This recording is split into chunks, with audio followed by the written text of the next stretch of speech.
நம்ம காலையில என்ன பண்ணோம்? மரம் நட்டோம் இல்லையா? மரம் நட்டமா? என்ன பண்ணணும்? நம்ம மரங்களையும் தாவரங்களையும் நம்ம நேசிக்கணும். நேசிக்கலாமா? என்ன பண்ணணும்? தாவரங்கள்லாம் கிளை பூலாம் உடைக்க கூடாது. போயிட்டு என்ன பண்ணணும்? நம்ம என்ன வேணும்னு சொல்ல அம்மா போய் வேண்டிக்கணும். புரியுதா? செடியால போய் இது பண்ணக்கூடாது. அதனால நான் என்ன பண்ண போறேன்னா அந்த தாவரங்கள் சார்ந்த கதை தான் இன்னைக்கு நான் உங்களுக்கு சொல்ல போறேன். ஓகேவா? ஒரு அரசர் இருக்கிறாரு. அந்த அரசர் என்ன பண்றாரு? ஒரு துறவி கிட்ட எனக்கு வந்து சிம்மாசனம் வேணும். எனக்கு என்ன வேணும்? எனக்கு வந்து நீங்க தான் வந்து அதை தயாரிச்சு தரணும் அப்படின்னு சொல்லிட்டு அரசர் என்ன பண்றாரு? ஒரு துறவி கிட்ட கேட்கிறாரு. உடனே அந்த துறவி சம்மதிக்கிறாரு. நான் என்ன பண்றேன்? உங்களுக்கு சிம்மாசனம்னா என்ன? சேர் மாதிரி நம்ம உட்கார்றீங்க, அரசர்கள் உட்கார சேர் பார்த்துருக்கீங்களா? சினிமாலாம் அந்த மாதிரி சிம்மாசனம் வேணும்னே சரின்னு சொல்லிட்டாரு. ஆனால் ஒரு கண்டிஷன் சொல்றாரு துறவி. நான் எப்போ செஞ்சு தரேனோ அப்போதான் செஞ்சு தருவேன். எனக்கு நீங்க குறிப்பிட்ட காலம்னு சொல்லக்கூடாது. நீங்க என்கிட்ட அந்த கடமையை ஒப்படைச்சிட்டீங்களா, நான் வந்து உங்களுக்கு ரெடி பண்ணி தரேன்னு சொல்லிட்டாரு. உடனே என்ன பண்றாரு? துறவி இல்லையா அவர் போய் என்ன பண்றாரு? காடெல்லாம் தேடுறாரு. ஒரு நல்ல தரமான ஒரு மரத்துல தான் அவருக்கு சிம்மாசனம் செஞ்சு தரணும் அப்படின்னு சொல்லி என்ன பண்றாரு? காடெல்லாம் போய் தேடுறாரு. தேடனோடனே ஒரு 100 வருஷத்து மரம் அவர் கண்ணுக்கு படுது. 100 வருஷத்து மரம் அவர் கண்ணுக்கு படுது. அந்த கண்ணுக்கு பட்டோடனே அந்த மரத்துக்கிட்ட எப்பயுமே போயிட்டு வேண்டி கேட்பாங்க. துறவிகள்லாம் மரத்துக்கிட்ட பேசுவாங்க.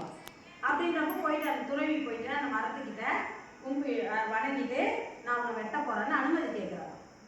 அனுமதி கேட்டோடனே அந்த 100 வருஷத்து மரம் சொல்லுதா, நான் வந்து இப்போ இலையெல்லாம் இழந்துட்டு இருக்கிறேன் இல்லையா, நான் கொஞ்சம் இதுவாக இருக்கிறேன்.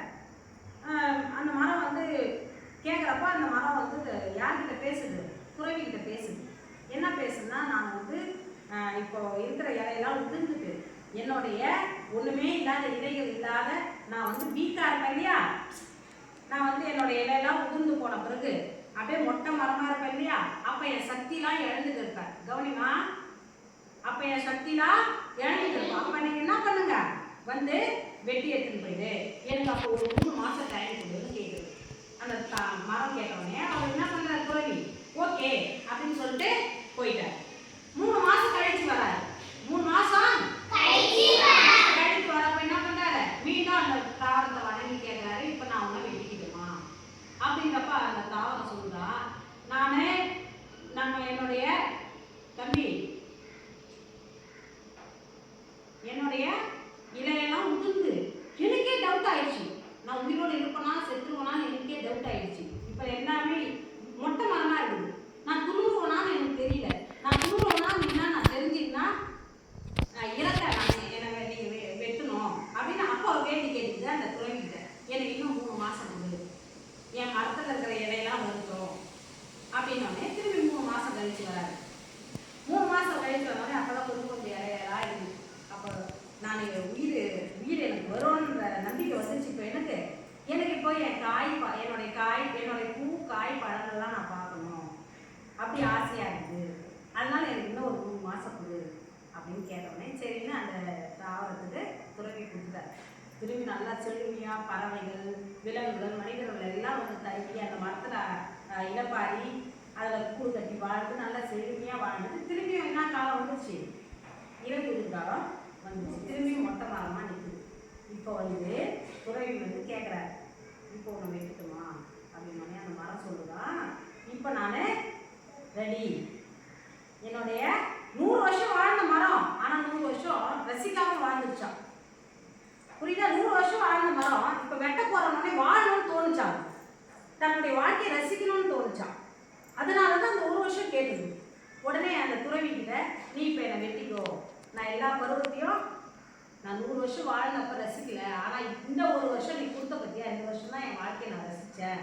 அதனால நீ இப்போ நான் தயாராக இருக்கிறேன், நான் முழு மனதோட உங்ககிட்ட அர்ப்பணிக்கிறேன், என்னுடைய மரத்தை நீ வெட்டிக்கோனே. அந்த துறவி சொல்கிறாரா, தொட்டு கும்பிட்டு நீ தான் என் குரு, நான் ஒன்றும் வெட்ட மாட்டேன். நானும் இத்தனை வருஷம் வாழணும் தவிர பகல் தோன்றுதா இரவு வருதா அப்படிதான் வாழ்ந்தேன். ஆனால் ஒரு நல்ல வாழ்க்கையாக பயனுள்ள வாழ்க்கையாக வாழ என்னுடைய ஒவ்வொரு வாழணும். உங்களுடைய ஒவ்வொரு நிமிடமும் ஒவ்வொரு நாளும் புதிய நாள், புதுசாக பிறந்தோம். இந்த நாள் தான் நம்மளுடைய கடவுள் கொடுத்த நாள்னு சொல்லிட்டு நம்ம என்ன பண்ணணுமா, வாழணும். ரசித்து ரசித்து வாழணும். படிக்கிற வயசில் ரசித்து படிக்கணும், உள்ளார்ந்து படிக்கணும். சொல்லத்து புரியுதா? ஒழுக்கங்களையும் பண்புகளையும் வளர்த்துக்கணும் படிக்கணும். அந்த துறவிக்கு அந்த இது என்ன ஆயிடுச்சு, கடவுளா மாறிடுச்சு. அந்த 100 வருஷத்துக்கு மரம். எதுக்கு சொல்கிறேன் இந்த கதையை? உங்கள் வாழ்க்கையை நீங்கள் என்ன பண்ணணும், சந்தோஷமாக, சின்ன குழந்தைங்களே நீங்கள் வாழ்க்கையை சந்தோஷமாக ரசித்து வாழணும், ஹாப்பியாக வாழணும். ஓகேவா? நல்லா இருந்துச்சா கதை? யார் படிக்கலாமா?